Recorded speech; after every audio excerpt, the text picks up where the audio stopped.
Cool. Okay, so let me go ahead and share my screen as well. I did put together a presentation. Let's see.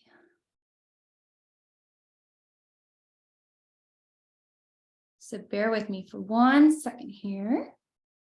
And total transparency, like I said, this is my first meeting I've ever hosted before. So there might be some like little glitches I got to work out here, like this whole thing. Get out of here. Okay, let's see. There we go. Get out of here.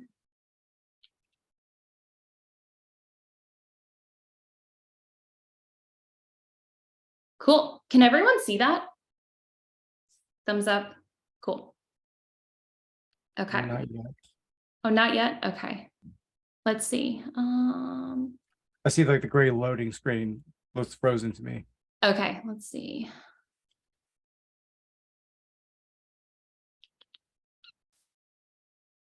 Let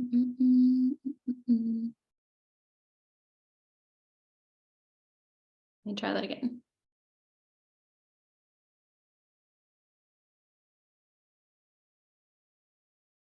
How about now? Can you guys see that?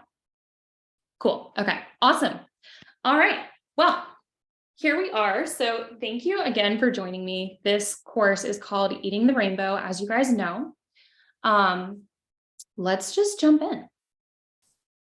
So this next slide is just a cute little kind of animated picture, if you will, kind of zen. So I put this in here because I wanted to take a moment to not just thank you guys for being here. This means the world to me. You guys have no idea. And everyone tuning into the replay, thank you too. This has been something that I have worked on in the past, honestly, for the past 6 months. I've been working actually with kind of a spiritual business coach to kind of revisit some of my passions and really kind of dive deep into creating this. And there's been so many roadblocks kind of along the way. And I intended on sharing this so much earlier in the year, but here we are now. So thank you. It truly is incredible to me, the support with this. I also want to take a minute and for you to kind of pause and thank yourselves for being here too. You know, this is, I assume everyone here is here because, you have something that you'd like to learn or take away from this, specifically to benefit your health. So, thank yourself for taking the time to, be open to learning something new. And with that said too, this is totally a safe space. If you have questions, comments, we're all here for similar reasons, whatever the specifics are. So thank you. So let's move along here. All right. So I'm Megan Hannon.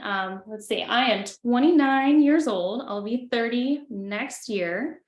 The 30s are looming in on me. So I'm excited, but it's also been, my 20s have been a total time of honestly self-discovery. And I know we're all in different places in our lives right now, but something that that's resonated with me lately, especially this year, has been,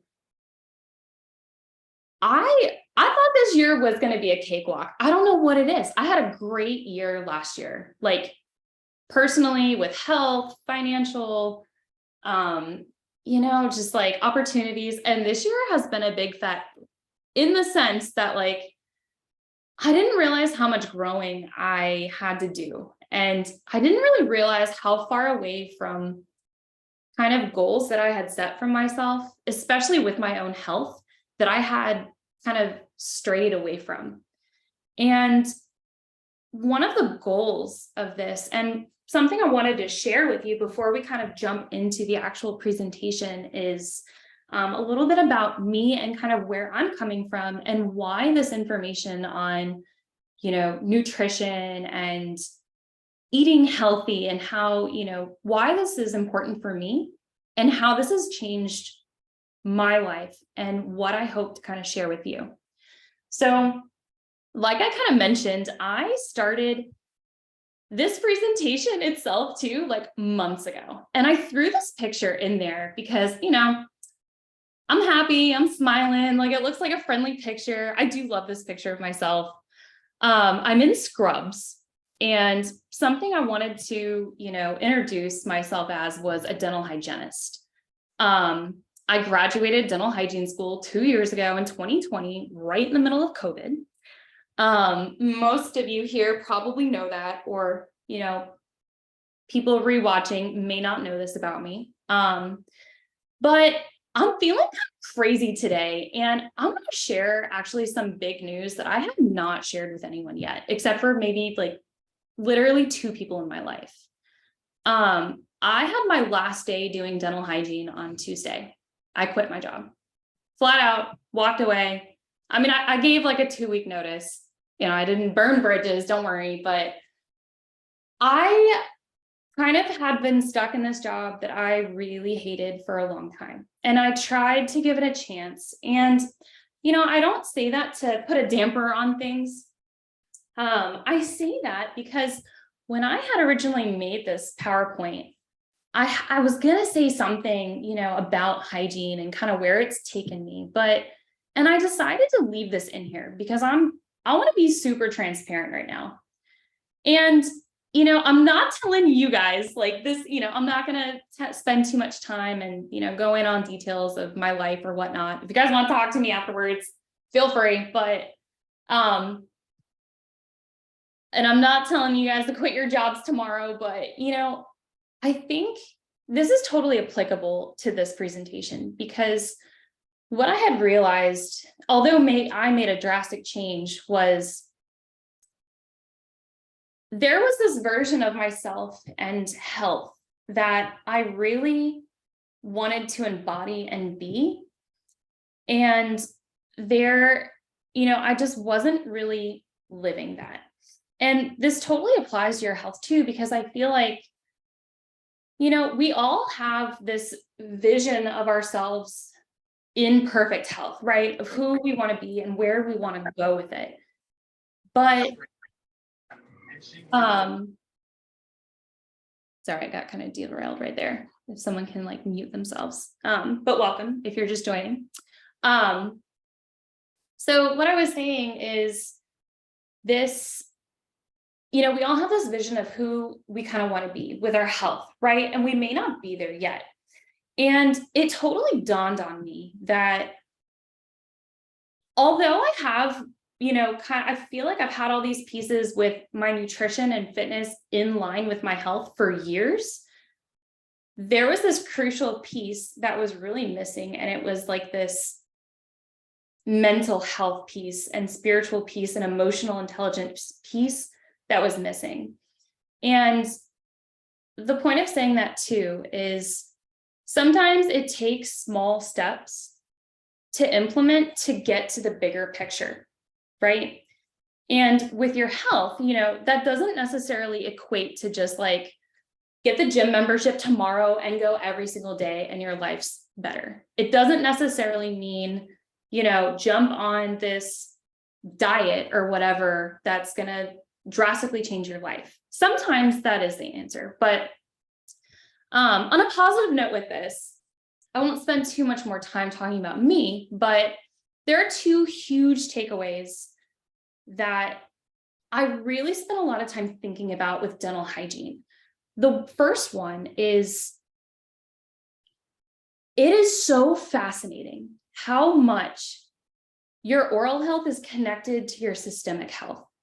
And I really kind of was fascinated with this idea of like the bacteria in your mouth, the bacteria that lives inside of us, right? This has a direct impact to our health, mental health, physical health, emotional health. It's all there. There's some like staggering statistic that like, not even statistic, it's a fact that like most of the cells that compose our body are not human at all. It's mostly bacteria. Like, that's wild, right? So the second thing that I wanted to kind of take away from the whole dental hygiene thing is what I did find at the end of kind of doing this is there was one piece of hygiene that I absolutely loved. And the more I thought about it, the more I realized that, yeah, like I clean teeth and all that, but like I get to have a one-on-one, like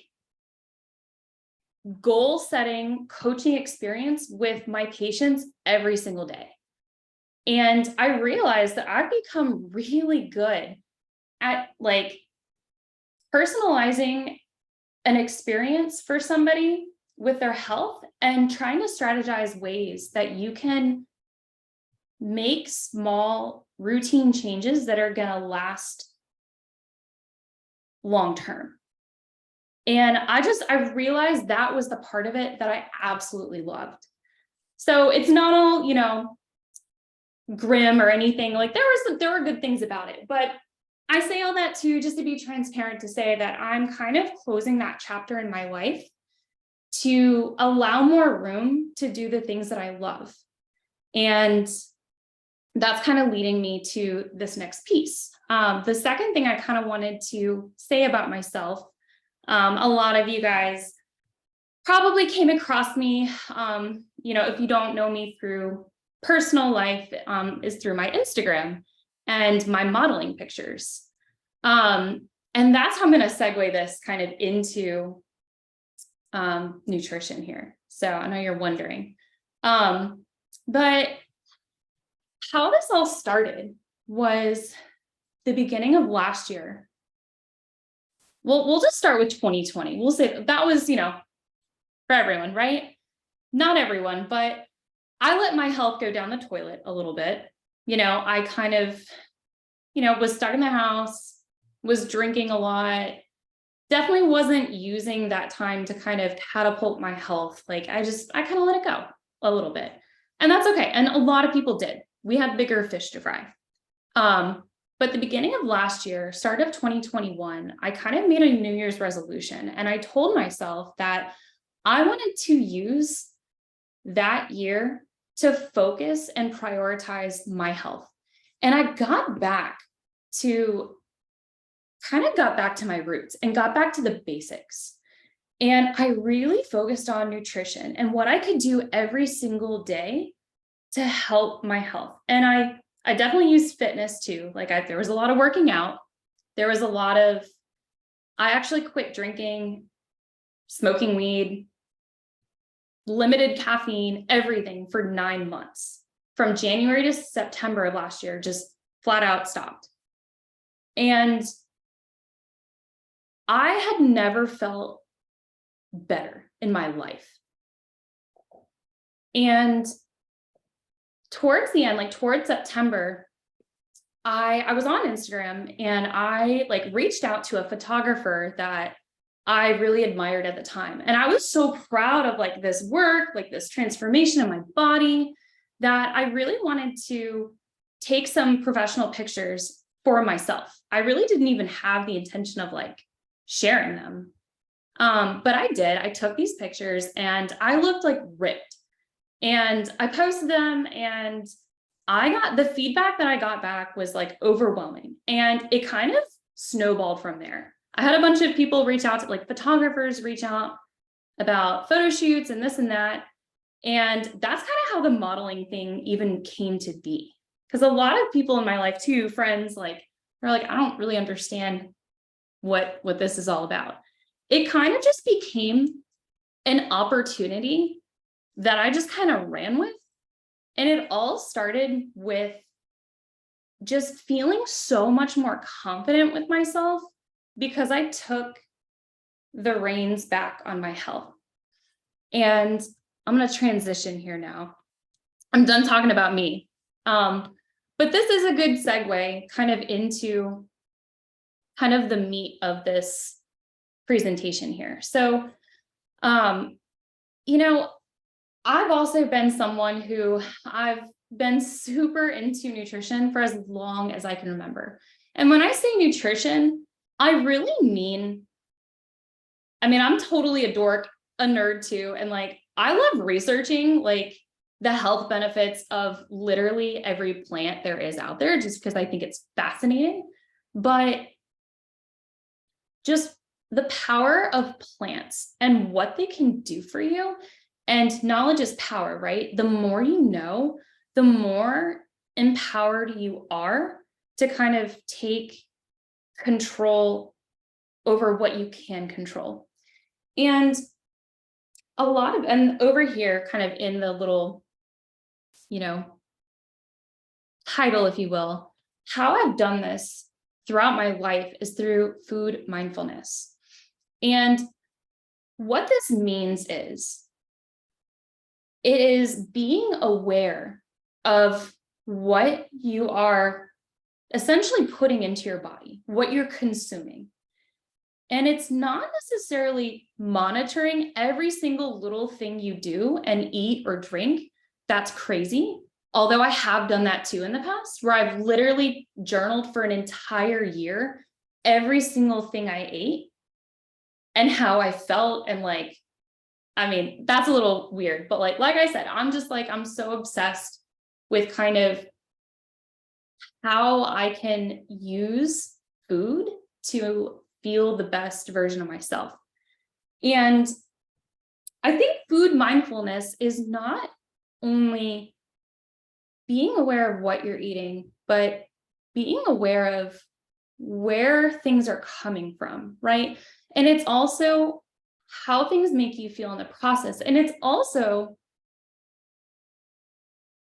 I will say, it's not taking an approach of limiting things, right? You're not limiting necessarily sugar or alcohol or restricting yourself. It's being mindful that when you are consuming these things that are quote unquote not beneficial for you or not healthy, it's giving yourself some grace too, that you're aware of this, right? The best analogy I can kind of compare this to is meditating. And I am no expert on meditation at all. It is something I try to practice, but it's a muscle, right? It's something that at first, if you're not already doing it, it might seem really hard to do. But the more you do it and the more you really like appreciate practicing this sort of being aware, right? This is the key of lasting change and creating habits around eating for yourself that are going to last. Because, I've got my, guilty pleasures. Everybody has them. Like for me, it's chocolate and bread, and together, especially like chocolate croissants, I could probably eat, until I threw up, like as many as possible. But like, that's the point, right? It's not limiting what you want. It's being mindful that when I do finally eat that chocolate croissant, it is like heaven to me, right? Like, so, and every origin story kind of has some background, right? And like, I feel like you've got to ask yourself a question too behind your diet and, how you eat now. And like, where's this coming from, right? Like, what are these beliefs that you have about food and where do they come from? And for me, and probably most everybody, it does stem back to our childhood, right? And so I'll share a quick thing about this too, like kind of where this comes from for me. So let's start with, so my mom and my dad have been divorced since I was very young, and they both share very opposing views on food, right? Or at least growing up, it was very different. My mom was very big on, well, I'm the oldest of 6 kids. My mom didn't have a high paying job or anything like that. So we ate like whatever we could afford at the time, right? Like spaghetti, macaroni and cheese, hamburger helper. I don't like anything that was easy, cheap, quick. That was also the lifestyle, right? My mom didn't have a lot of time to like cook home cooked meals. and to feed like all of us, that's what it was. But I remember really her instilling in me and all of us, it was don't waste food, right? Like, you can take what you want, but you have to eat what you take. You cannot be excused from the dinner table until your plate's clean, like clean plate club all around. And I think a lot of that too was based on, you know, her mom, my grandmother, grew up on a farm and things were scarce, right? Like, you don't just have all this access to everything. So I think having that on one kind of side growing up was interesting. And then on the flip side, the total opposite was true for my dad. My dad was kind of the more adventurous eater. Like, he introduced me to sushi when I was like 8. And I was like, this is awesome. Like, this is so wild. And the biggest thing too that he really harped on was stop eating when you're satiated. Stop eating when you're full. Throw the rest away. Like, just, it's not really like we're trying to waste food. It's that you're not doing any good for your health to stuff yourself so much to the point where you're, bloated and you feel bad. He was like, because there will always be more food. We live, thank God, in a country where we have such an abundance of food, not only grown locally here, like in the US. Like, by the way, the US is one of the top producers of food in the entire world that we also export. But we also have such access to all the food we could possibly want, like at our fingertips now too, with like Uber Eats and Grubhub and whatever. Like, it is so easy for us to have food. And I think for him, it was more the idea that like, there will always be more. You're never going to go hungry. So think about that. So you can kind of see my dilemma here. Like, I had two very opposing views on food growing up. And I think this is where it all stemmed from, right? Like, I was always so just confused, but also like intrigued, because I'm like, right, I don't want to waste food, but like, I shouldn't overeat, all this stuff. And,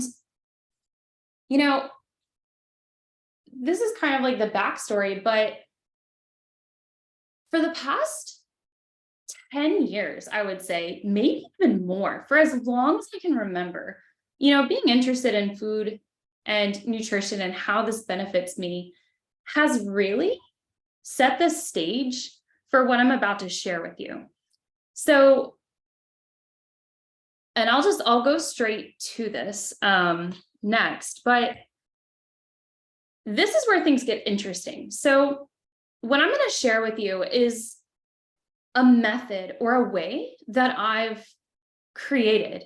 And this isn't really a novel concept, but this is the way I have kind of dieted, if you will, or the way that I naturally eat.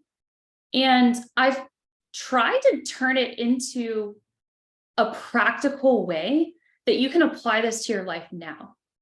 And I gave it a cute little name because I wasn't, I was like, oh, let me try to, I guess that's the next slide, but we'll jump into this too. We'll be brief on this, but I do want to go back to, what does eating the rainbow actually mean, right? I did give it a cute name because it was kind of fetching, but, in a sense, there are 3 major pillars of kind of how I've come to practice mindful eating. And the first one is eating a plant-centric diet. And I think that kind of speaks for itself in the sense that, plants are unsurpassed in their phytonutrients, fiber, vitamins, minerals, everything that they provide us that non-plant consumables don't give us, AKA animal products, processed food, something that's manufactured, that's concocted, right? And I say plant-centric, not to be exclusive, but to really highlight what plants do. And the rainbow part of it is kind of a play on words, more not on words, but just the idea, the intuitive idea that the more colorful foods that you eat and plants, the more nutrients that they are providing you. And it's this idea of biodiversity and trying to incorporate as many different plants, plant-based foods, fruits and vegetables into your diet, right, as possible. And the second pillar is this food mindfulness, and kind of already went into that, but just always trying to be aware of what you are consuming, right? And this is the full circle. And this third pillar is supporting sustainability. And that piece is something that it's like the cherry on top. Sustainability in the sense that, I mean, in a perfect world, you know, we would all be eating in a way such that, you know, it promotes, sufficient, like production methods, purchasing methods, all this stuff. But, this isn't a political conversation or anything like that. The sustainability part, I think more applicably for you and in your personal lives, is how can you not yo-yo diet, right? Like, what is a sustainable way to actually live and eat? And so so here we go. This is what I kind of created here. And, it's kind of cutesy, and here is the play on words. So I call it the no food waste method. And sustainability also meaning really being careful and mindful about food waste. And, this is just my personal opinion, but, like I kind of said earlier about the origin story with my mom, like just really harping on never wasting food, like it is really kind of sad in a way how much food we waste, but also how like available everything is, and yet how kind of, and I hate to throw the word obese out there, but like under muscular kind of we've become, especially as a country.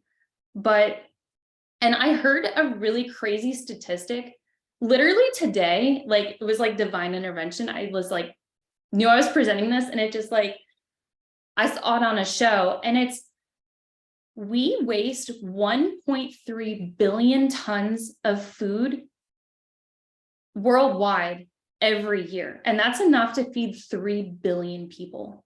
Like, that blew my mind. And, so this method that I've created is not only minimizing food waste, which I think is super important, because minimizing food waste not only is, does great things long-term for not just yourself, but everyone. You inevitably save money, because that's the biggest thing too. Like for me, if I want to get, selfish and talk about like,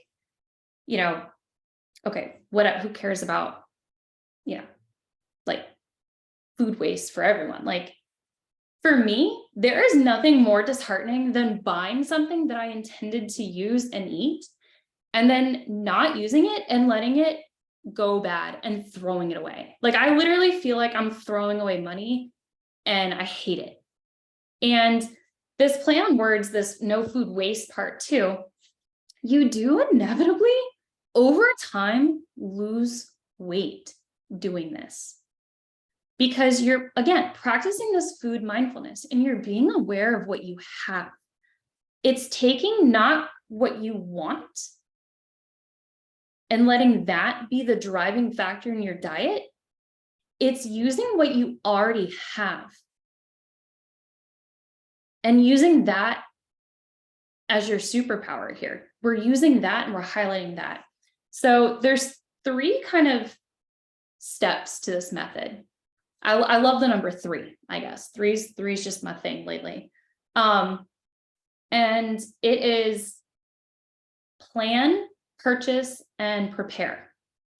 And if you guys saw before this, everyone live here joining me, I sent you an email with this kind of worksheet that I made that kind of goes over this. And if you didn't see it, no big deal. If you want to check your email later, it's kind of my thank you to you too. Just kind of a physical thing you can use, going forward, if you'd like. Feel free. But this first step is planning, right? And it's starting with what you already have. Again, so instead of thinking about and like hyper focusing on maybe what like an end goal is, right? Like most people are like, oh, I want to change my health and I want to change my eating patterns because I want to lose weight. I want to feel better. I want to be more energized. I want better health. Like I want to live longer, right? But starting with what you already have, I think is the key. And I have this, like, I literally filled this out like minutes before I got on this call. And I did it on purpose because I was like, okay, that's great, but like, can I actually fill this out like that fast? And I totally did. So if you look kind of on the side here at this worksheet, the first step is listing what you already have. And I've divided it into 3 sections here: fridge, freezer, pantry. The reason I did this, and literally write down, get a pen out and write down, look inside your fridge and write down everything you have. It doesn't have to be everything. Like you don't have to go crazy, put like mayonnaise on there, like the pickles. Like this is mostly, what do you have in your fridge right now that you could eat, especially stuff that's going to go bad. And when I do this, I usually do this weekly. For me, it's every single Sunday. I've turned this into a real life routine that I do every single day. And, I made this list here and, it's not really relevant what's in my fridge or whatever, but what I'll do is after I list down everything that I have, I'll highlight, things that like have to be used. Like I literally wrote down, I've got some kale in my fridge that I bought on Sunday and I still haven't used it. And like, I need to use it. It's still got some shelf life. Like kale's hardy, it'll last. But like the point being, when you write all this out, there has been, studies shown that when you actually take the time to put things down on paper, you're so much more like you make it real. You're not just opening the fridge and you're going, meh, yeah, I got kale, I got some eggs, I got some Parmesan cheese, like I got celery. Like you look and you're like,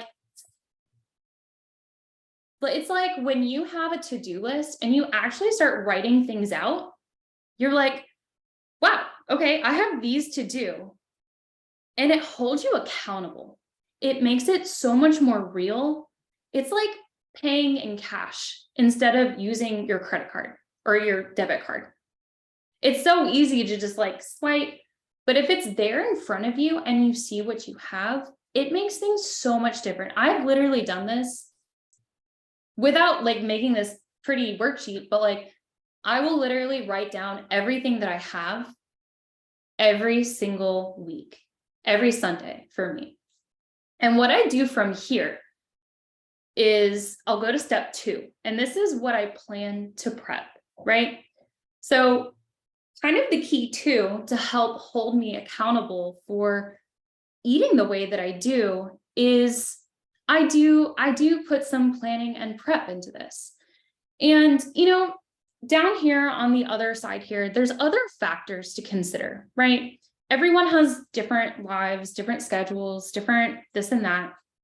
And some other factors, time, convenience, cost, personal preferences, craving, location, like what's local and in season, like whatever your considerations are for you, you can make it personalized to you.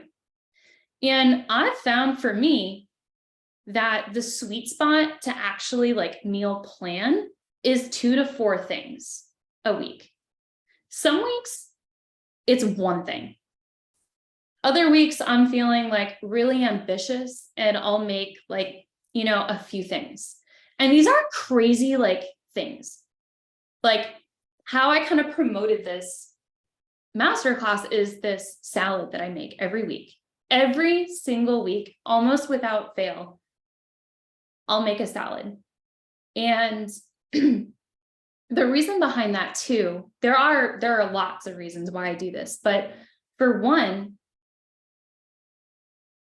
it really doesn't take me all that long to make, right? Like these ingredients, you're not cooking anything. You're literally cutting up vegetables, throwing it together, throwing it in the fridge. I'll put it in like a Ziploc bag, like a big storage bag. And I have these little like food saver things. It's kind of like a really dense paper towel and it like just absorbs moisture so it will last a week. But like even just doing that every single Sunday, I have vegetables to last me a week, and then I can make some sort of protein to go with it, right? And there are definitely other reasons for this salad, and I'll kind of go more into that in this next couple slides. But, you know, so having a sweet spot, having a couple of things. And then on step 3, or I guess back up a minute too. So I think one of the biggest other questions or like talking points would be like, well, how do you know what to prep? Like, that's great. You just listed all this stuff that you have. Like, how do you go from 1 to 2? And I think this is where there's not like, this is where the fun actually happens. Like, you get to be creative.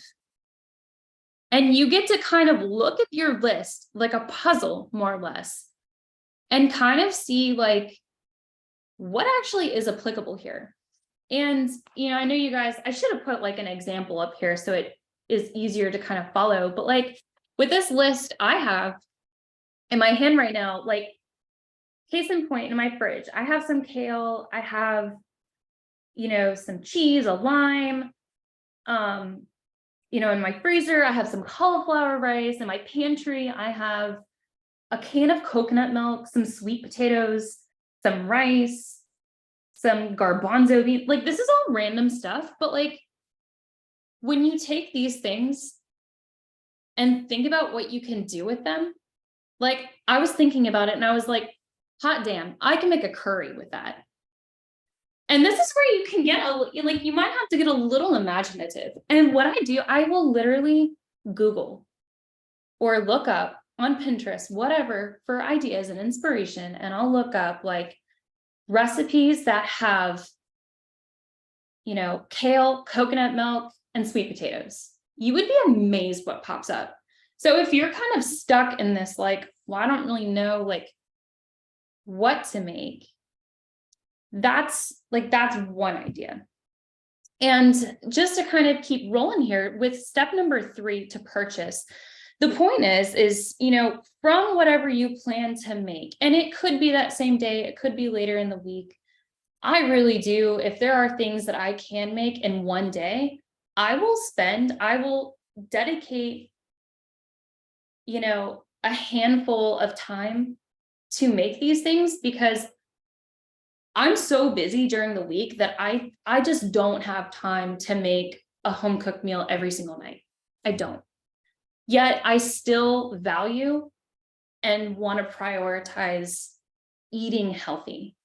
And I think this is where probably most people have like, this is where the problem is, right? It's either like, I don't like to cook, I don't have the time to do it, I'm not sure what, you know, like what to cook. And, you know, again, for me, it just so happens to be on Sunday, but doing all of this, like going through and actually listing things out, planning what to make, going to the store and purchasing things, and then actually prepping things, I would say on average takes me about 3 to 5 hours. Give or take, it totally depends. If I'm just making a salad, I can literally go to the store, get my stuff, make the salad in like an hour and a half. And that already saved me time, money, you know, a mental debate about what I'm going to have later in the week. And when you do go to step 2 to actually purchase things, you know, I put this in here to kind of shop local and prioritize organic produce. And, you know, I'm not going to get big on the organic and, you know, all that stuff with this, but I put this in here because I think this is another huge opportunity that's missed. And I think a reason why a lot of people are deterred or don't like eating vegetables is they're like, oh, it tastes bad. Like it's not, you know, it's not.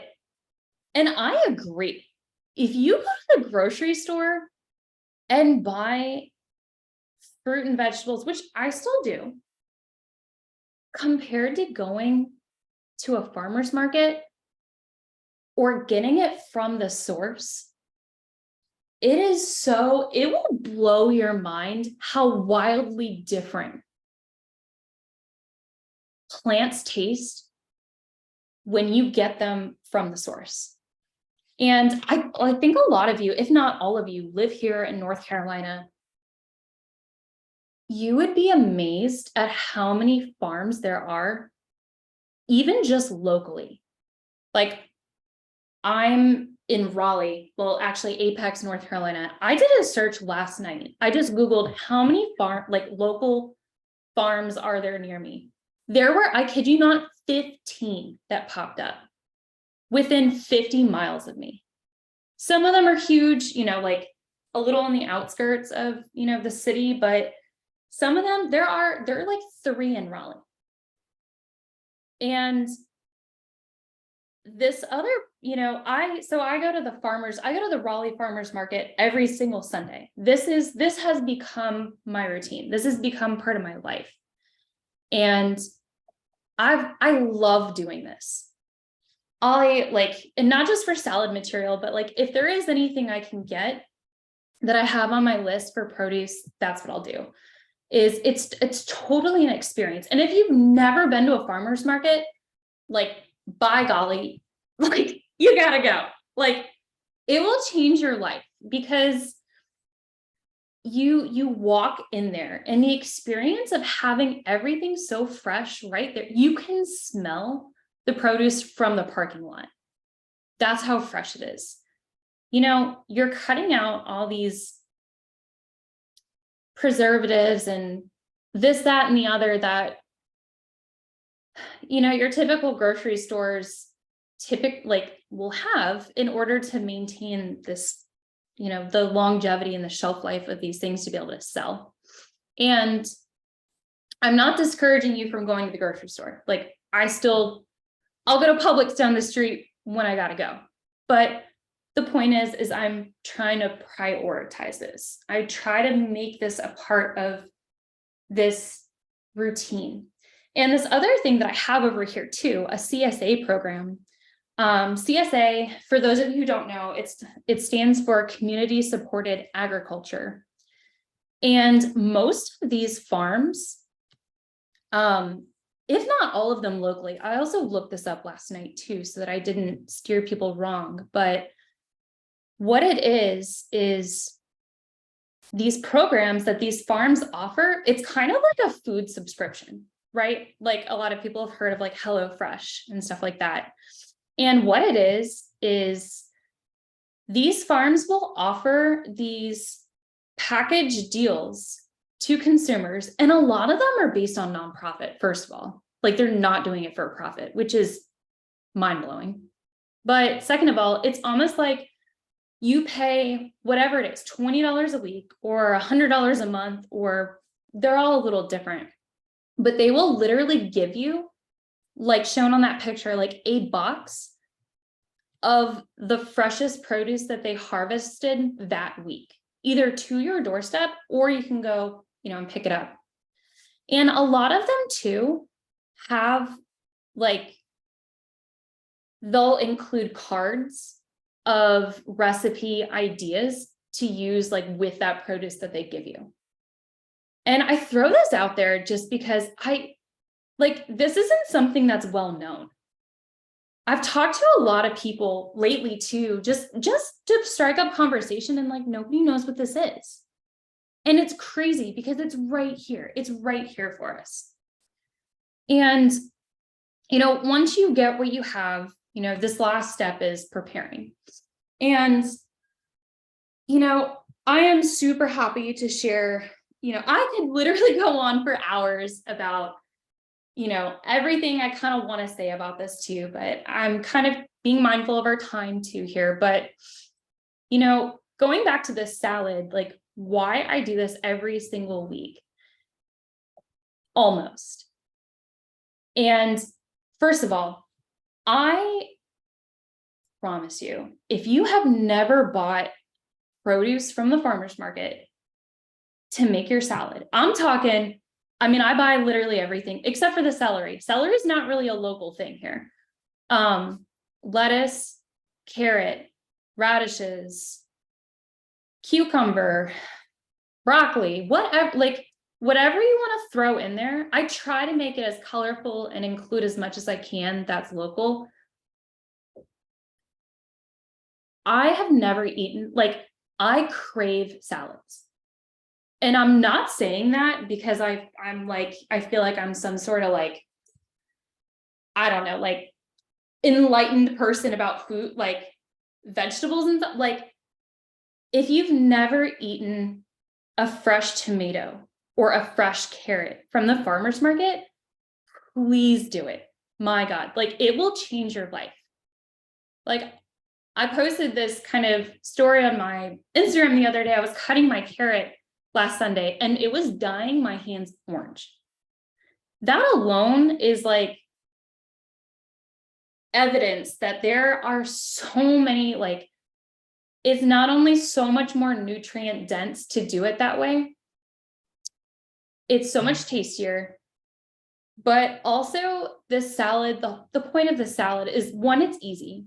Two, eating raw vegetables is where most of fiber comes from. So once you cook vegetables down, which cooked vegetables are also delicious, but actually having a component to your diet where you are eating something raw and not juice, you're not juicing stuff, you are taking fiber out of, vegetables and fruit when you juice it, but eating something in its raw, natural form is kind of the way nature intended us to eat.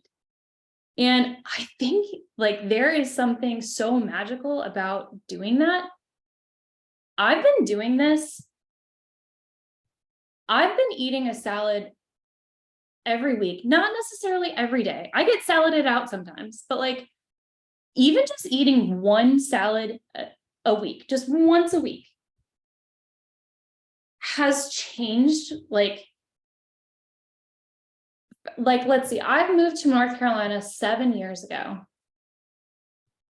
My weight has stayed the same in 7 years. Maybe there's been a few pounds kind of difference here and there, but being consistent about eating things that are good for you will blow your mind. And this lemon vinaigrette, I do make my own salad dressing to go with it. And if you are interested in that recipe, it's super easy. It's just I typically use avocado oil or olive oil, whatever I have. That's going back to what do I already have? You don't have to go out and buy something just for the sake of following a recipe. I think that's the beauty of it too. That, and then I will use whatever oil I have. So I really like apple cider vinegar or red wine vinegar, but I'll do it's usually a 1-to-1 ratio for me. I like my stuff vinegary, but I'll squeeze a lemon in there too. And then I'll grab whatever herbs I'm finding are speaking to me at that time at the farmer's market. A lot of time it's like rosemary. I'll like stick a sprig of rosemary in there, some cracked pepper.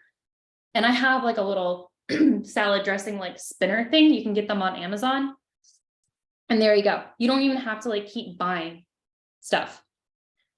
So, and I have this other thing down here too with like, you know, my other staples are usually things like soups, stews, smoothies, sauces, sweets. I do eat sweets. I don't rule them out.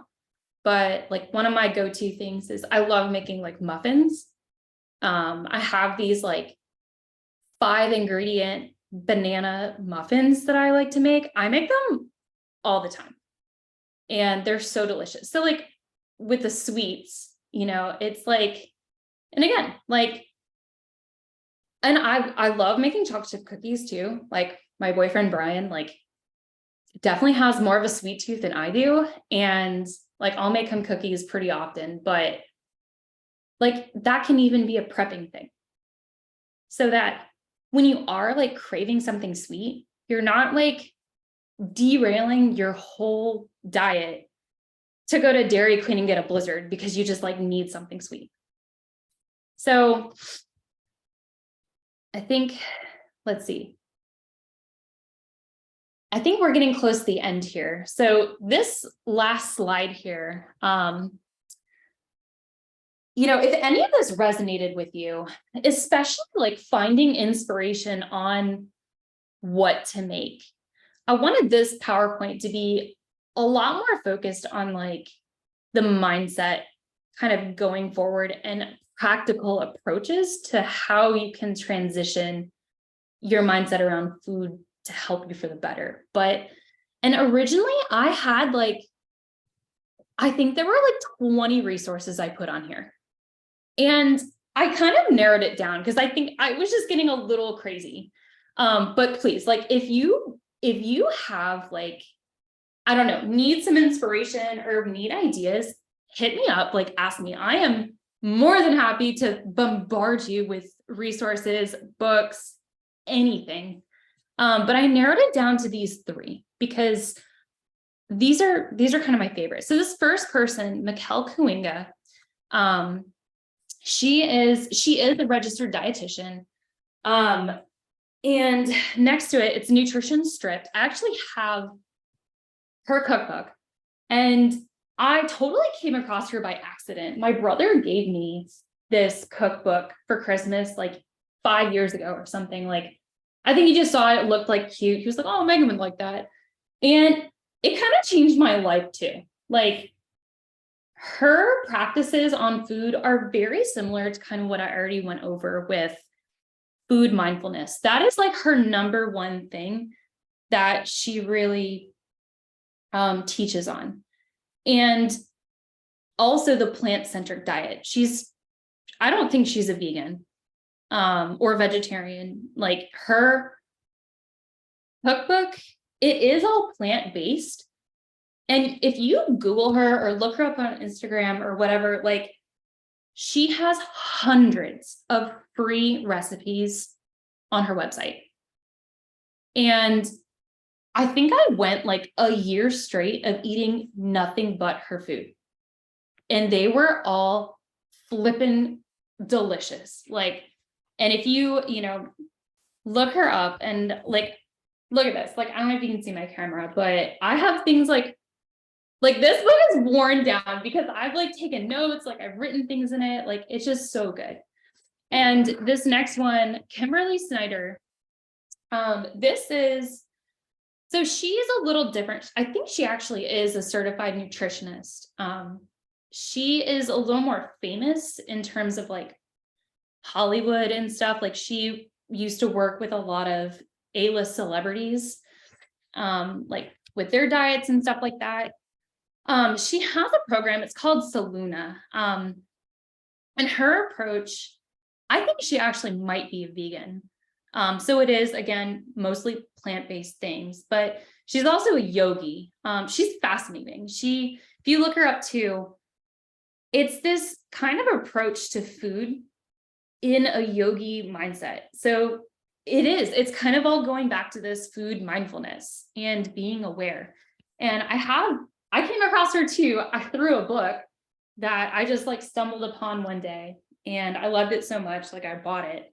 And something that's really cool about her, so she's super into like chakras and spirituality and stuff like that, which I'm not like crazy about, but it's so cool because she really does take this idea of eating colorfully and linking it to chakras, in the sense that like, so, there's like 7 chakras, whatever, and there's 7 colors of the rainbow actually, and they all kind of coincide. And she really kind of takes this approach, and it's kind of fun because it's like, it's just being open to like thinking about different ways on food. And this last resource I have down here, it's kind of funny. So if you have never watched this is a docu-series on Netflix. It's called Down to Earth with Zac Efron, which, ladies, anything with Zac Efron, whew, I'm sorry, I'm there for. But they actually just came out with the 2nd season. I think they just dropped it out like 2 weeks ago, if that. And I just started watching season 2. It is so good. It really does revolve around like sustainability. But I love this series because Zac is kind of like this person who he's so curious about all these different, like learning different things. And it's so humbling to see him going through these different countries to kind of learn about these things. But it's awesome because it gives you like real practical approaches to doing certain things, like reducing food waste, eating sustainably, thinking about where our water, is coming from and being treated and all this stuff. So that's just something kind of fun that kind of related to this too. So if you don't have anything to do this weekend or needed some inspiration on something to do, I highly recommend giving that a try. So let's see. I think that's about it. I think there are maybe 2 more slides here.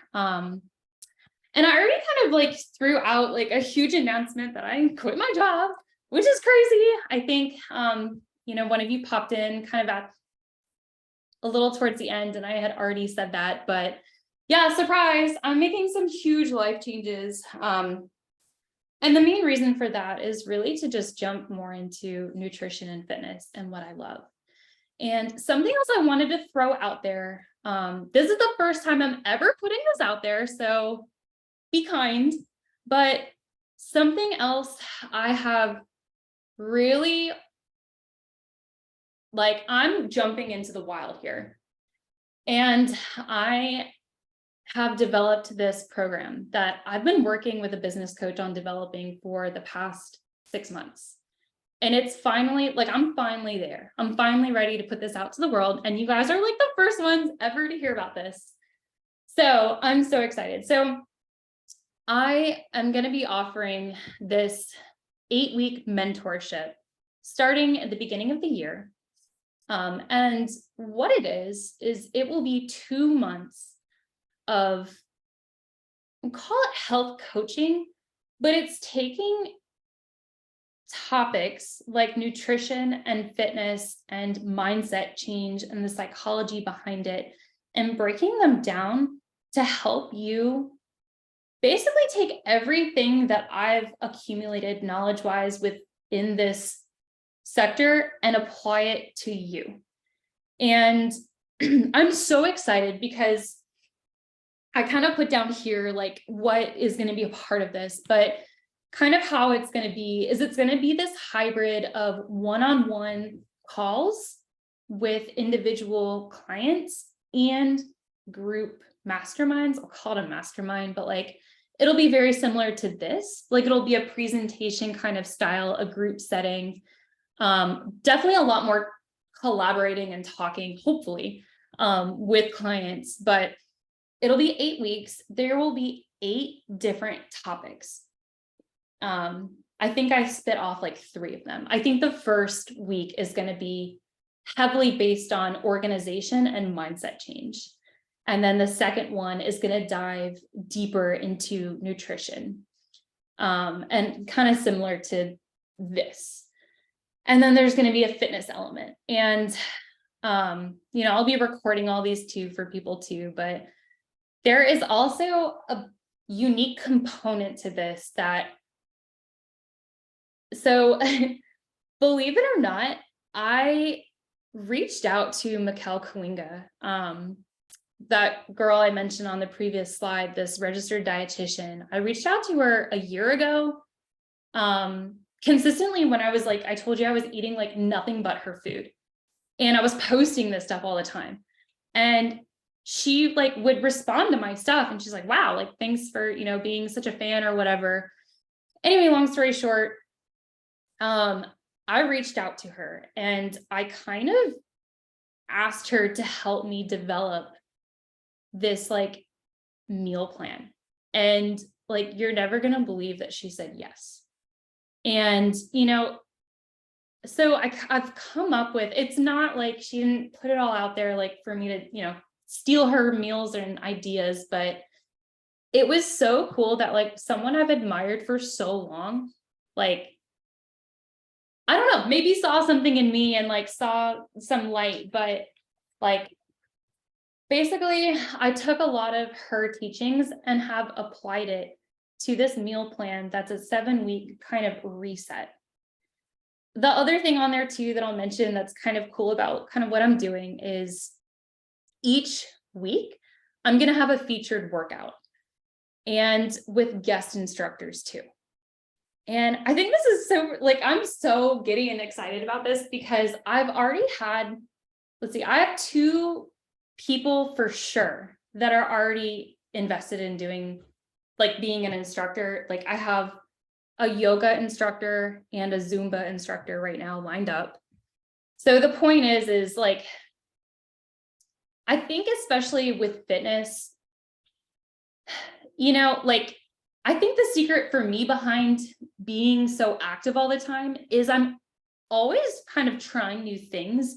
And there's certain things I don't like, right? Like I've been to a kickboxing class and it was fine, but like, and like in a part of this like program, I want to throw out as many different opportunities as possible for you to try.